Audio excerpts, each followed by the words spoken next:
కాంగ్రెస్ ప్రభుత్వం వ్యవహరిస్తున్న రైతు వ్యతిరేక విధానాలను నిరసిస్తూ బీఆర్ఎస్ పార్టీ అధినేత కేసీఆర్ ఇచ్చిన పిలుపు మేరకు పంటకు 500 రూపాయల బోనస్ వెంటనే ఇవ్వాలని వేములవాడ పట్టణంలోని చల్మెడ నివాసంలో నిరసన కార్యక్రమం గురువారం నిర్వహించారు.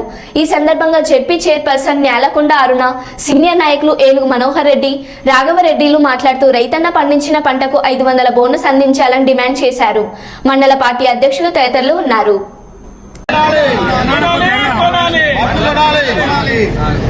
తడిసిన ధాన్యాన్ని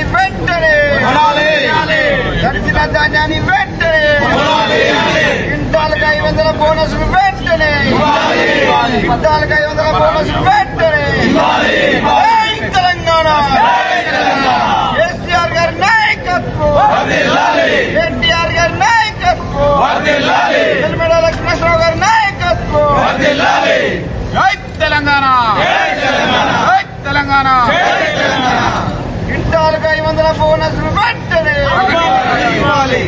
పండించిన రైతు ధాన్యాన్ని వెంటనే తడిసిన ధాన్యాన్ని వెంటనే క్వింటాలకు 500. పార్టీ గౌరవ అధ్యక్షులు కేసీఆర్ గారి పిలుపు మేరకు ఈరోజు వేములవాడ నియోజకవర్గంలో మా ప్రజాప్రతినిధులు, నాయకులు, కౌన్సిలర్లు అందరూ కలిసికట్టుగా ఈ రోజు నిరసన కార్యక్రమానికి ఈడ కూర్చోవడం జరిగింది. ఎందుకంటే రైతుల పక్షపాతి కేసీఆర్ గారు, ఆ పక్షపాతి అయిన రైతుకు న్యాయం జరిగేదాకా పోరాటం చేద్దామని మా అందరికి కూడా చెప్పడం జరిగింది. ఇవాళ రైతుకు గతంలో ఏందంటే అది 500 బోనస్ ఇస్తానన్నారు. బోనస్ ఇస్తా అని మాట మార్చి నిన్న కేవలము సన్నం వడ్లకే బోనస్ ఇస్తాము అనే మాట మార్చడం జరిగింది. ఆ మాటకు తగ్గట్టుగా ఇవాళ మేము నిరసన కార్యక్రమం చేపట్టడం జరిగింది.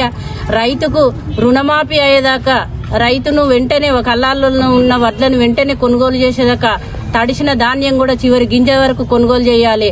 అన్నిటికీ కూడా రైతు పక్షపాతిన మేము నిలబడి ఇవాళ రైతుకు రుణమాఫీ అయ్యేదాకా, రైతు భరోసా ఇచ్చేదాకా, ఎందుకంటే రైతు బంధు అని మేము పెట్టి 10,000 ఇస్తే 15,000 ఇస్తామని చెప్పడం జరిగింది. ప్రజలు నమ్మి మోసపోవడం జరిగింది. కాబట్టి వాటిని అన్నిటికీ కూడా దృష్టిలో పెట్టుకుని రైతాంగం తరఫున ఇవాళ పోరాటము, నిరసన కార్యక్రమం చేపట్టడం జరిగింది.